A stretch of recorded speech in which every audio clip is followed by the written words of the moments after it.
Hello, this is Ghosty, and today I'm here to review, finally I have another review, the Marvel Legends X-Men 97 wave Cyclops from the second wave of these figures. And it's the first one I managed to get. He was the hardest to get, but definitely the first one that I managed to actually get in hand. I have Nightcrawler and Jean Grey on the way. I'm still looking for Goblin Queen, Executioner, and Magneto, but I may pass on those three. If I can get the Goblin Queen, I'm definitely going to. But that's only if I see her in store, if she pops up on Target's website, because I have a lot of gift cards for Target. So yeah, I'm sorry, I can't zoom out any more than this. But, yeah. Alright. So, let's get into this figure.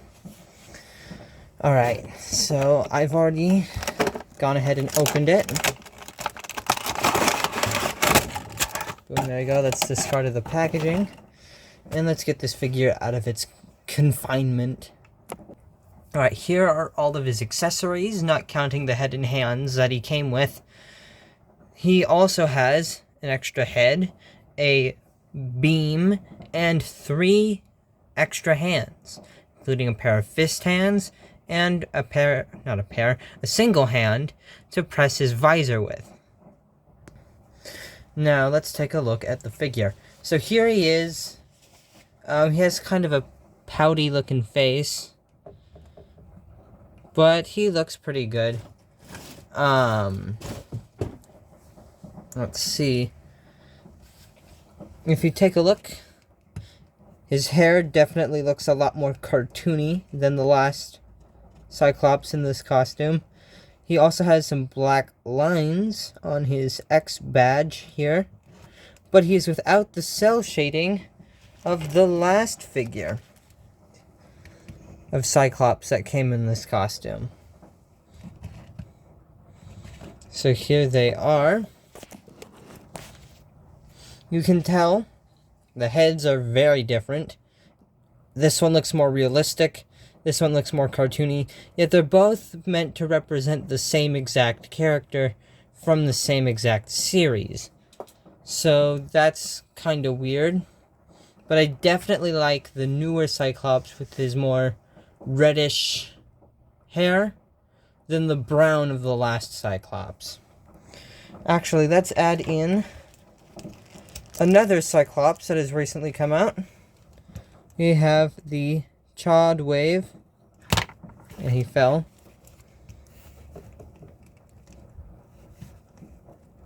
Let's see, this figure is hard to stand. Here we go, the Chad Wave Cyclops, which is, I think, the Astonishing look. Yeah, I think it's the Astonishing look. So here they are. Now here he is next to the Wolverine and Rogue from the last wave of X-Men 97 figures. And he, of course, is taller than both of them, especially Wolverine. I'm glad Wolverine was this small. Some more Wolverines aren't the proper size, but this one is short, which is good. They look great next to each other. They look like they fit, and they look like they come from the same group, which is good. Now here he is next to the Gambit and Magneto from the X-Men 97 wave.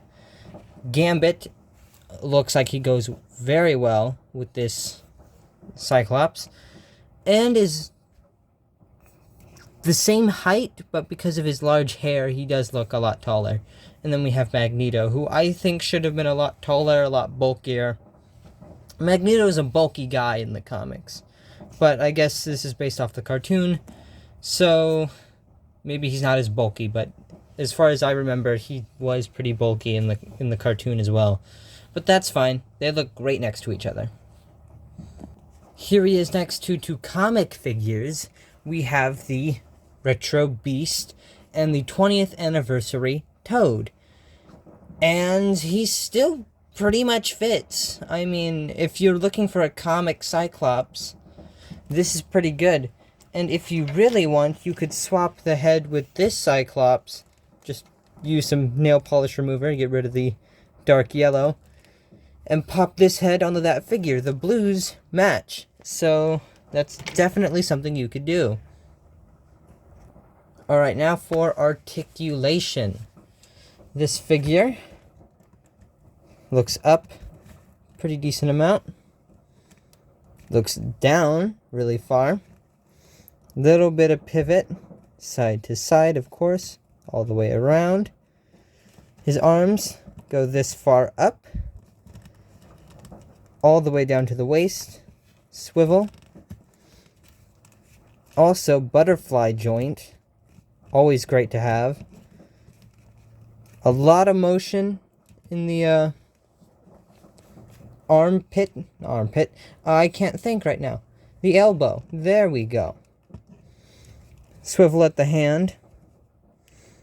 Hinge in the hand. Ab crunch that goes really far.